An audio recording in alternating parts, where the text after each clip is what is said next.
Hari ini, mata publik tertuju ke ruang sidang Pengadilan Negeri Jakarta Selatan. Tapi justru publik dikejutkan dengan tuntutan jaksa penuntut umum. Karena Richard Eliezer terdakwa kasus pembunuhan berencana Brigadir Yosua dituntut hukuman pidana penjara 12 tahun. Padahal, status Eliezer sebagai justice collaborator atau penguak fakta sudah banyak mengungkap cerita janggal dengan semua perkataan jujurnya.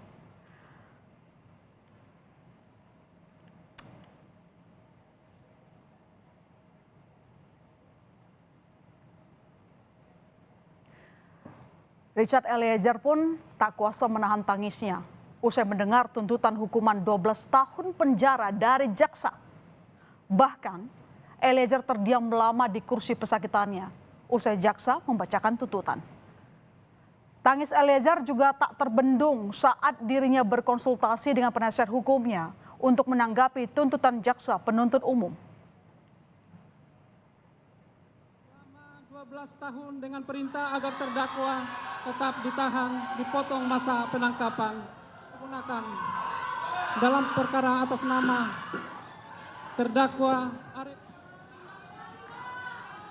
Tak hanya tangis Eliezer, pengunjung sidang Pengadilan Negeri Jakarta Selatan pun menyambut riuh tuntutan hukuman 12 tahun penjara pada Eliezer. Teriakan kekecewaan pada tuntutan jaksa dari pengunjung sidang yang bersimpati pada Eliezer terus terdengar selama jaksa menyelesaikan pembacaan tuntutannya. Bahkan, majelis hakim sempat harus men-skor sidang beberapa saat karena kegaduhan di ruang sidang makin tidak terkendali.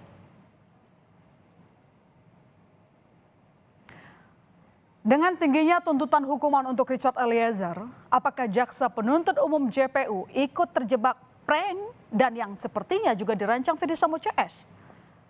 Karena kalau kita ingat saudara, pada September 2022, Kapolri Jenderal Listio Sigit Prabowo pernah mengaku terkena prank oleh Ferdy Sambo yang dengan meyakinkan mengatakan tewasnya Yosua disebabkan peristiwa tembak-menembak.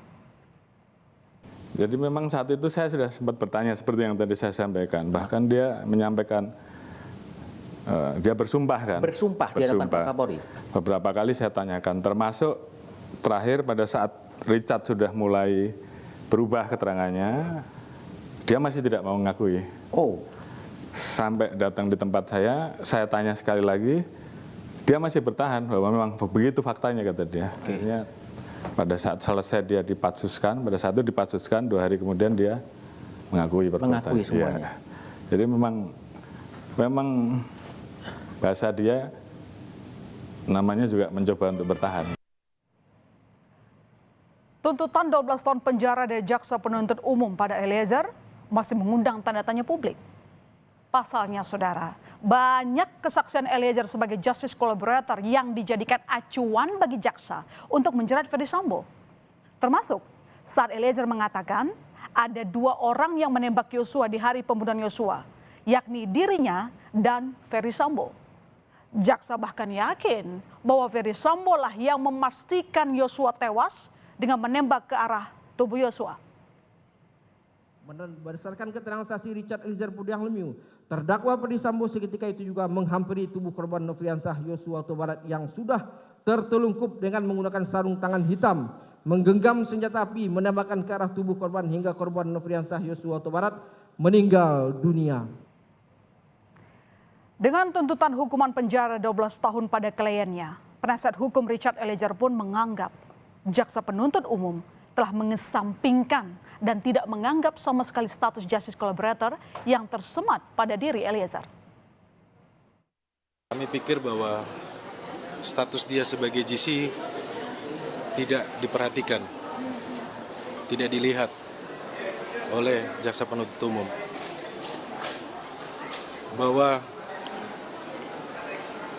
kami melihat bahwa perjuangan dari awal bagaimana Richard Eliezer yang coba konsisten dan ketika dia harus berani mengambil sikap, kemudian dia berani berkata jujur dari proses penyidikan sampai proses persidangan itu ditunjukkan. Padahal saudara, Lembaga Pelindungan Saksi dan Korban LPSK telah jauh-jauh hari mengingatkan Hak-hak apa saja yang harus diperoleh Richard Eliezer sebagai justice collaborator? Menurut LPSK, salah satu hak yang harus dipenuhi oleh Eliezer adalah keringanan tuntutan hukuman. LPSK juga bahkan sudah membantah adanya keterangan ahli di persidangan yang menyebut Eliezer tidak bisa menjadi pengungkap fakta.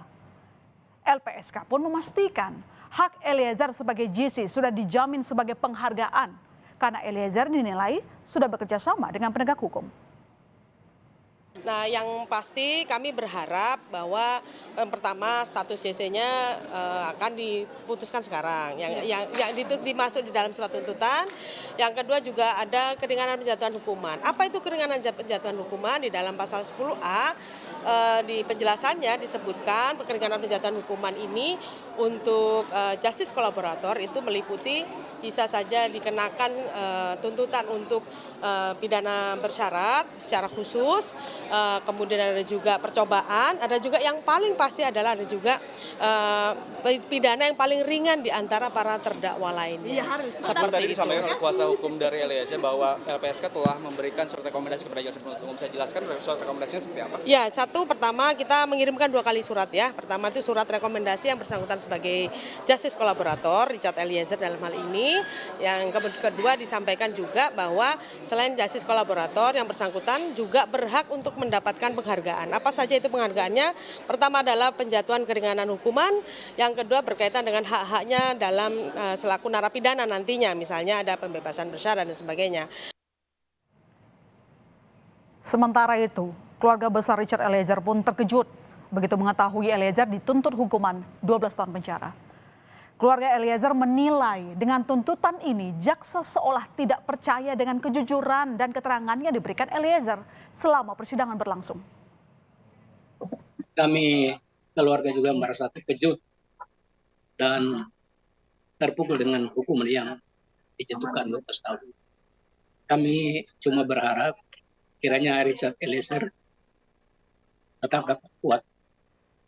Dan kedua, dia dapat tidak goncang dengan hukuman yang ada sekarang. Tapi kami yakin kebenaran pasti akan berlaku untuk anak kami Richard Eliezer. Dan kedua, kami juga memohon kepada Pak Hakim akan memberikan hukum yang seadil-adilnya kepada Richard Eliezer. Di sisi lain, saudara, istri Ferdy Sambo Putri Chandrawati hanya dituntut dengan pidana penjara selama 8 tahun oleh jaksa penuntut umum dalam kasus yang sama. Padahal saat membacakan tuntutan, Putri Chandrawati disebut ikut merencanakan dan mendampingi Ferdy Sambo untuk mengatur pembunuhan Yosua. Jaksa pun menilai tidak ada alasan pembenaran atau perbuatan Putri membunuh Yosua karena Putri tidak menyesali perbuatannya.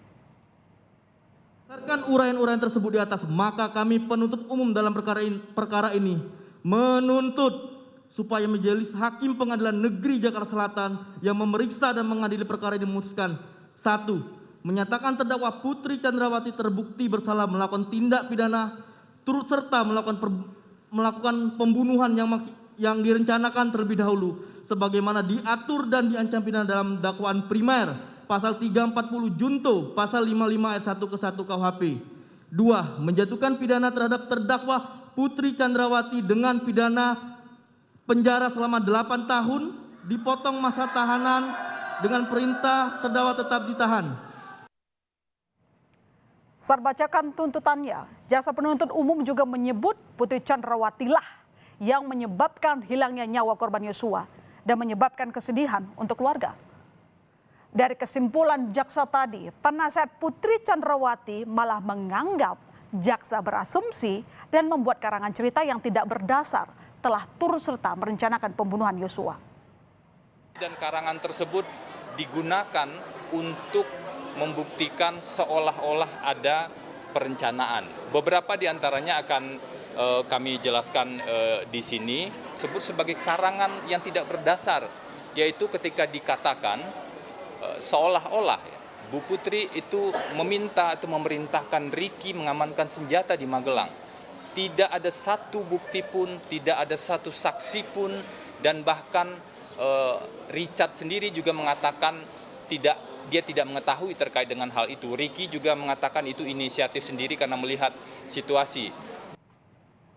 Jadi, jaksa yang mengarang cerita atau Putri yang bersandiwara. Pasalnya saudara, motif pelecehan seksual terhadap Putri Chandrawati yang digaungkan di persidangan hingga kini masih belum bisa dibuktikan. Namun, hal ini yang terus-terusan digunakan sebagai alasan dan melakukan pembunuhan Yosua. Bahkan, salah satu ahli yang bersaksi di persidangan pernah menyinggung keanehan dari Putri Chandrawati yang enggan melakukan visum jika memang jadi korban pelecehan. Dan harus ada visum yang diperoleh. Tapi tindakan-tindakan itu tidak dilakukan. Meminta kepada Putri untuk melakukan visum agar supaya kalau mengadu kepada polisi alat buktinya cukup. Dari pembacaan tuntutan jaksa terhadap dua terdakwa hari ini, Putri Chandrawati dan Richard Eliezer, jelas siapa yang paling punya peran yang memberatkan tuntutan. Jaksa menyampaikan ada 4 hal yang memberatkan Putri Chandrawati dalam kasus ini. Pertama, Putri Chandrawati disebut menyebabkan hilangnya nyawa korban Yosua. Kedua, terdakwa berbelit dan tidak mengakui perbuatannya saat memberikan keterangan di persidangan. Ketiga, saudara, terdakwa Putri Chandrawati disebut tidak menyesali perbuatannya. Dan keempat, perbuatan terdakwa mengakibatkan keresahan dan kegaduhan di masyarakat. Sedangkan satu-satunya hal yang memberatkan Eliezer yakni bertindak sebagai eksekutor penembakan Yosua. Apakah ada kekecewaan? Tentu saja. Bukan hanya keluarga dan penasihat hukum Eliezer, tapi juga publik. Karena Eliezer sebagai pengungkap fakta seolah tak berharga apa-apa di mata jaksa. Di sisi lain, Putri Chandrawati yang selalu dinilai bersandiwara diberi tuntutan hukuman yang tak sewajarnya. Tapi tuntutan jaksa belum segalanya. Upaya pembelaan bisa jadi titik akhir untuk hakim menentukan siapa yang patut dipersalahkan. Menjatuhkan pidana terhadap terdakwa Richard Eliezer Pudium Lumiu dengan pidana penjara selama 12 tahun dengan perintah agar terdakwa tetap ditahan, dipotong masa penangkapan.